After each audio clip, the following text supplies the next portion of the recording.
Dalam sebuah riwayat disebutkan Nabi Ibrahim ini sedang berdiri di atas bukit mengawasi ternaknya yang banyak. Saking banyaknya ternak Nabi Ibrahim itu, dia tidak bisa lagi mengawasinya di daratan, harus naik ke atas bukit. Nah, di atas bukit itulah diawasi ternaknya, pengembalanya, diawasi oleh Nabi Ibrahim. Sedang mengawasi ternak, tiba-tiba datang orang tua laki-laki, didekatinya Nabi Ibrahim. Wahai Tuan, ya, saya ini musafir yang kehabisan bekal. Bolehkah saya meminta 1 ekor ternak Tuan untuk bekal makan saya di jalan? Apa kata Nabi Ibrahim? Bapak cukup mengucapkan subuhu kudus rabbuna wa rabbul malaikati waruh 1 kali aja, ambil 1/3 ternak yang saya punya. Kaget bapak ini. Jadi Nabi Ibrahim itu kaya, tapi kekayaannya tidak masuk ke jantungnya, hanya sampai di genggaman saja. Nah, kemudian Nabi Ibrahim katakan lagi kepada bapak ini, kalau bapak ulangi sekali lagi Pak, udah Pak, ambil separuhnya aja ternak saya nih. Makin kagum bapak ini. Waduh, ini kaya tetapi kok dermawan banget ya, kok nggak ada hitung-hitungannya. Akhirnya apa kata bapak ini? Ibrahim, sebenarnya aku ini adalah Jibril. Aku turun untuk mengujimu. Pantaskah engkau menjadi Khalilullah atau tidak? Pantas tidak kau menjadi teman dekat Allah? Ternyata pantas. Walaupun kau kaya, Allah lebih tinggi di hatimu daripada kekayaanmu. Aku kembalikan lagi ternak yang telah kau berikan tadi kepadaku. Apa kata Nabi Ibrahim? Sekalipun aku sekarang tahu bahwa engkau adalah Jibril, aku tidak akan mengambil lagi sesuatu yang telah aku beri atas nama Allah. Tidak mau diambil. Dia berikan semua, ambillah. Tapi akhirnya yang sudah diketahui bahwa ini Jibril, tetap Nabi Ibrahim akhirnya berikan kambing itu untuk orang-orang miskin. Begitu datang masa berkurban, Nabi Ibrahim tidak tanggung-tanggung kurbannya. Jadi dalam riwayat disebutkan Nabi Ibrahim itu berkurban sendirian 300 ekor sapi, 100 ekor onta, 1000 ekor domba. Itu sendirian aja. Coba kalau sapi 15 juta kali 300 ekor sudah berapa miliar? Kambing 1 juta, 2.500.000 kali 1000 sudah berapa miliar? Onta 23 juta kali 100 sudah berapa miliar? Santai aja, sendirian aja, nggak ada bantuan siapa-siapa. Jadi makanya kalau kita mengkaji sejarah seperti ini, membuat kuat jiwa kita, membuat tawaduk gitu ya. Waduh, belum seberapa kita lagi. Nah, Nabi Ibrahim berkurban sebanyak itu. Dengan kurbannya yang banyak, apa yang terjadi di masyarakat? Banyak yang memuji, banyak akhirnya yang memuji Nabi Ibrahim. Makanya hati-hati dengan pujian. Apa kata Rasulullah? Jika kalian dipuji dengan sesuatu yang tidak ada pada diri kalian, berdoalah kepada Allah, ya Allah, jadikanlah aku seperti yang dia sangkakan. Itu satu. Yang kedua, ambil segenggam pasir, lemparkan ke muka orang yang memuji. Yang ini jangan diamalkan. Jadi apa kata masyarakat? Sungguh dermawan engkau Ibrahim, sebanyak ini kau berkurban, sedikit pun tidak ada guratan kesedihan di wajahmu. Tidak ada manusia yang bisa mengalahkan kedermawananmu Ibrahim. Tidak akan pernah ada manusia sedermawan engkau. Apa kata Nabi Ibrahim? Kurban sebanyak ini belum seberapa bagiku. Kena ketika dipuji. Kurban sebanyak ini belum seberapa bagiku. Andaikan Allah mengaruniakan aku anak laki-laki, kemudian diperintahkan Allah aku menyembelihnya, aku menyembelih anakku itu untuk Allah. Kenapa Nabi Ibrahim berani ngomong seperti itu? Karena dia sudah yakin tidak akan punya anak.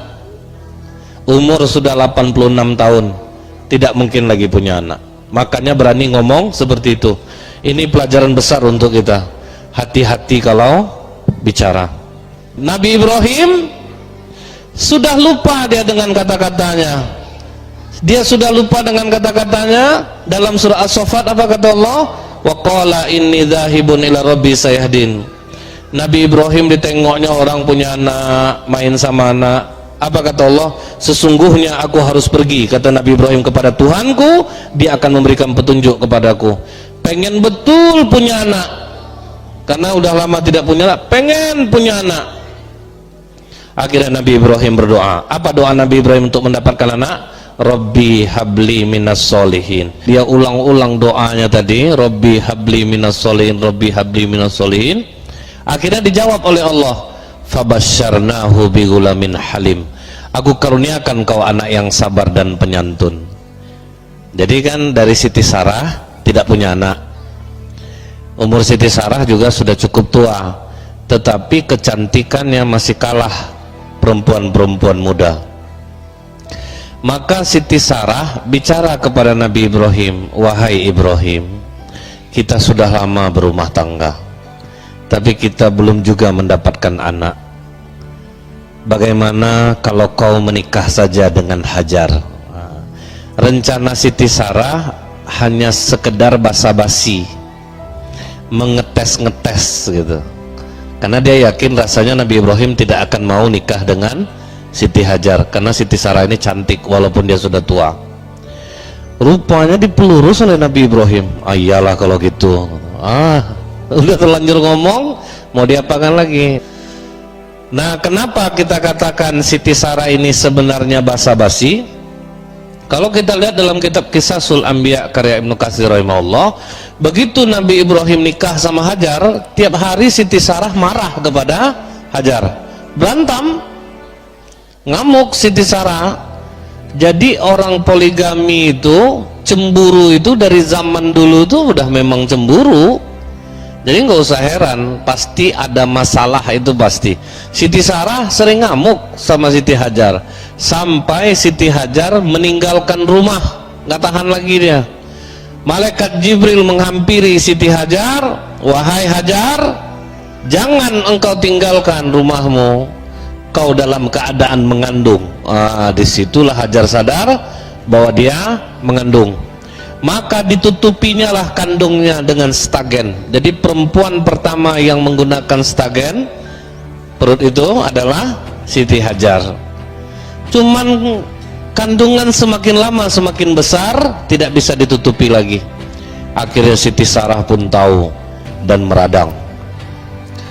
Pokoknya begitu lahir anak ini nanti, aku tidak ingin dia dan anaknya ada di dekatku, bawa dia pergi jauh-jauh.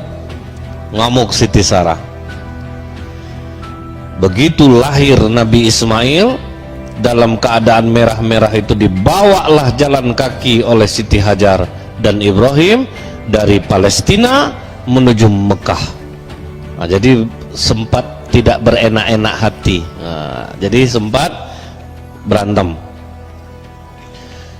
Di dalam Al-Quran dikatakan Allah, falamma balagha ma'u sa'ya, maka ketika Nabi Ismail ini sudah berumur cukup, ada yang mengatakan 7 tahun, ada yang mengatakan 13 tahun, tanggal 8 Tarwiyah Nabi Ibrahim tidur di Mina. Waktu tidur itu datanglah mimpi, wahai Ibrahim, tunaikan nazarmu, sembelih anakmu sebagaimana yang pernah engkau ucapkan dulu. Tidak. Wah, tuh ya, tersentak, bangun. Ini pasti dari setan, ini dari setan, tidak mungkin dari Allah. Tapi aku rasanya pernah ngomong seperti ini dulu. Dilihat Nabi Ismail kecil dipeluk oleh Nabi Ibrahim, sambil menangis tertetes air mata sang ayah ke tubuh anaknya. Nabi Ismail pun terbangun, ayah kenapa kau menangis? Tidaklah, ayah sangat mencintaimu. Dipeluk oleh Nabi Ibrahim. Ini pasti mimpi buruk, mimpi dari setan. Tanggal 9 Nabi Ibrahim pindah tidur ke Arafah. Di Arafah datang lagi mimpi yang serupa. Kali ini Nabi Ibrahim bangun, langsung dia meyakinkan dirinya, ini mimpi dari Allah, akan aku sembelih anakku.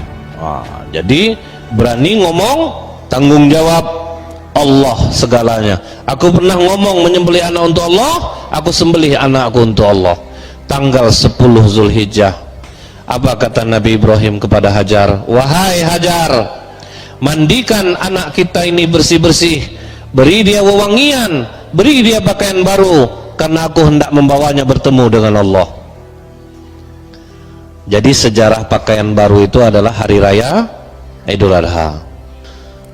Sambil menunggu anak dimandikan, Nabi Ibrahim mengasah pisau sampai tajam. Pisau sudah serasa tajam, anak sudah selesai dimandikan, beri wewangian, kasih pakaian, maka anak ini dibawa jalan menuju Mina. Di saat itulah iblis goncang, langsung broadcast, rapat mendadak, share, ngumpul iblis semuanya. Ada yang nggak pakai baju jadinya tersangkut sini, ngapa apa nih buru-buru kali ini? Kita nih ada proyek besar. Apa proyek besarnya? Kalian ingat? Kita dulu gagal merayu Nabi Ayub. Jangan sampai gagal kita merayu Ibrahim, agar jangan dia sembelih anak kandungnya sendiri. Siap? Siap Tuhan. Tapi bagaimana caranya Tuhan? Kalian dekati Hajar, karena kalau seorang ibu tahu dia anaknya akan disembelih, pasti dia ngamuk. Maka iblis menjelma menjadi manusia, mendekati Hajar. Hajar, ya, tahukah kau mau dibawa kemana anakmu Ismail? Ya, anakku hendak dibawa bertemu dengan Allah. Bohong Hajar. Bohong gimana? Kau hendak nampak tadi suami kau megang pisau? Nampak. Tahu kau guna pisau itu untuk apa? Tidak tahu. Memangnya untuk apa? Dia akan menyembelih anakmu Hajar. Tidak, bohong kalian. Tidak mungkin seorang ayah akan menyembelih anaknya. Tapi katanya dari Allah Hajar. Apa? Dari Allah. Kalau Allah yang memintanya, jangankan leher anakku Ismail, leher aku pun aku mau kalau Allah memintanya. Itu istri solehah. Carilah yang macam ini. Tapi tidak ada lagi. Itu stok terakhir, nggak ada lagi. Jadi iblis berpindah kepada Ibrahim. Dia menjelma jadi manusia. Ibrahim, mau kemana? Aku mau nyembelih anakku. Kenapa disembelih anakmu? Aku dulu pernah ngomong, kalau Allah meminta anakku, akan kusembelih anakku untuk Allah. Jadi aku sekarang mau menyembelihnya. Udahlah Ibrahim, minta ampun aja lah kepada Allah. Allah itu kan maha pengampun. Tidak, bukan itu masalahnya. Aku akan tunaikan apa yang pernah kuucapkan. Kalau aku punya anak, akan kusembelih untuk Allah kalau Allah memintanya. Pergi kalian. Kalah iblis. Udah Ismail nih, coba kita rayu. Ismail kan masih kecil. Ismail, mau kemana? Mau apa? Dibawa ayahku bertemu dengan Allah. Bertemu dengan Allah? Iya, ayahku yang mengatakannya. Bohong Ismail. Kau lihat ayahmu megang pisau? Iya, aku melihatnya. Kenapa? Kata ayahmu, dia diperintahkan oleh Allah. Oh, Allah yang memerintah ayahku. Dia ambil Nabi Ismail, beberapa butir batu, dilemparnya iblis yang menjelma dari manusia ini. Buta mata kirinya, kena matanya. Itulah sejarah melontar jumroh, dilempar. Sampai di Mina, baru Nabi Ibrahim jujur kepada anaknya. Ini yang diabadikan oleh Allah di dalam surah As-Saffat ayat 102. Apa kata Allah di sini? Kata Nabi Ibrahim kepada Nabi Ismail, wahai anakku, di dalam tidur ayah bermimpi, nak. Ayah diperintahkan Allah untuk membunuhmu, menyembelihmu. Bagaimana menurut pendapatmu, nak? Jadi dia ajaknya anaknya dialog. Apa jawaban Nabi Ismail? Jangan ragu ayah. Laksanakan apa yang diperintahkan Allah kepadamu. Insya Allah kau akan mendapatiku sebagai anak yang sabar. Akhirnya apa kata Allah sini? Falamma aslama wa tallahu lil jabin. Mereka sudah bersepakat untuk melaksanakan penyembelihan itu. Maka Nabi Ismail kecil ini berpesan dia kepada ayahnya, wahai ayah, ikatlah kedua tangan dan kakiku ayah, agar aku tidak bergerak-gerak yang nanti akan merepotkan ayah ketika menyembelih aku. Baik nak, akan ayah ikat engkau. Telungkupkan mukaku ke bumi ayah, agar jangan terhibah hatimu ketika menyembelih aku. Baik nak, tajamkan pisaumu ayah, agar jangan terlalu lama aku merasakan sakitnya mati. Tolong angkat bajumu ayah, agar jangan terkena percikan darahku yang membuat berkurang pahalaku di sisi Allah. Setelah penyembelihan ini ayah, bawa bajuku pulang, sampaikan salamku kepada ibu. Bersabarlah dalam menjalankan perintah Allah. Jangan kau memandang anak-anak sebayaku ayah, agar jangan engkau terkenang akan aku. Wah, tuh dahsyat enggak tuh. Setelah itu Nabi Ibrahim mengikat tangan dan kaki anaknya. Setelah diikat, ditelungkupkan ke bumi. Saat itulah dalam riwayat disebutkan seluruh malaikat di langit tertunduk. Kemudian apa kata Allah? Lihat hambaku Ibrahim, dia lebih mendahulukan ridhoku daripada kasih sayangnya kepada anak kandungnya sendiri. Itu yang membuat malaikat tertunduk. Maka Nabi Ibrahim pun mulai menggorok leher anaknya dengan keras. Gak ada jejak sama sekali, gak termakan pakai pisau yang sudah tajam itu. Bingung Nabi Ibrahim, aneh, rasanya pisau ini udah tajam, dicobakan ke kayu, putus kayu, masa leher enggak? Karena Nabi Ismail terlalu lama menunduk di bawah, dia berkata kepada ayahnya, wahai ayah, ada apa? Kenapa lama sekali? Entahlah nak, pisau ini sudah tajam tapi tidak mampu menggorok lehermu. Ayah, mungkin Allah mengira aku tidak ikhlas dengan diikat seperti ini ayah. Mungkin Allah mengira aku terpaksa ayah. Coba buka ikatanku ayah, ulangi sekali lagi. Oh, tidak zat. Nah, Nabi Ismail disembelih yang kedua, tetap tidak mempan, tetap tidak ada mau digorok lehernya. Kemudian Nabi Ibrahim mengulang kembali. Apa kata Allah? Wa nadainahu ayya Ibrahim qad sadaqta ru'ya. Ibrahim telah melaksanakan mimpinya. Wahai Jibril, ambil kambing Habil di surga, gantikan leher Ismail. Pengorbanan yang ikhlas Habil tadi diambil, diganti leher Ismail. Begitu disembelih sudah berdarah, ditengok yang tersembelih rupanya kambing. Kok jadi kambing Ismail nih? Rupanya pas Nabi Ibrahim membelok ke belakang, dilihatnya Nabi Ismail dalam keadaan segar bugar. Langsung dipeluk oleh Nabi Ibrahim. Allahu Akbar, Allahu Akbar, Allahu Akbar. Inilah sejarah takbir itu, ungkapan kegembiraan seorang ayah, dia tidak jadi kehilangan anaknya. Nah, inilah pelajaran berharga bagi kita.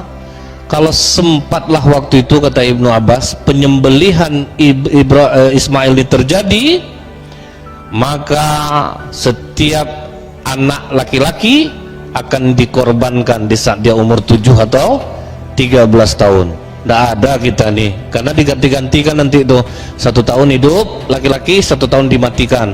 Jadi itu ngeri ya, terjadi seperti zaman Fir'aun ketika memberantas Bani Israel, 1 tahun dihidupkan, 1 tahun dimatikan, nanti diundi itu. Nah, jadi kalau sempat itu terjadi penyembelihan, semua kita kena. Sampailah kurban ini kepada ayah kandung Rasulullah SAW. Jadi apa kata Abdul Muttalib, kakek Rasulullah? Kalau sempat lahir anak aku yang ke-10 laki-laki, aku akan sembelih lehernya. Rupanya yang keluar 10 laki-laki, diundi nama anak, keluarlah nama Abdullah, ayah Nabi. Jadi rencana ayah Nabi itu mau disembelih oleh bapaknya. Pergilah dia ke dukun. Waktu itu orang jahiliyah sukanya ke dukun.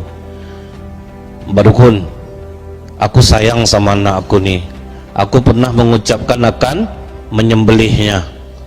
Bagaimana ini? Oh, tukar aja gini, 10 ekor onta dengan dia, diundi, mana yang keluar? Kalau sempat nama dia yang keluar, tambah 10 lagi. Mesti nama dia yang keluar, tambah 10 lagi. Sampai nanti onta yang keluar. Kalau onta yang keluar, baru onta yang disembelih. Rupanya diundilah 10 onta nama ayah Nabi, 10 onta yang nama, terus ayahnya yang keluar. Sampai yang ke 100, baru keluar onta. Jadi untuk menebus ayah Nabi itu, kurbanlah 100 ekor onta. Makanya kata Rasulullah, aku ini anak dan cucu dari dua orang yang akan disembelih, yaitu Ismail dan ayah kandungku sendiri Abdullah. Jadi inilah kurban yang hakiki.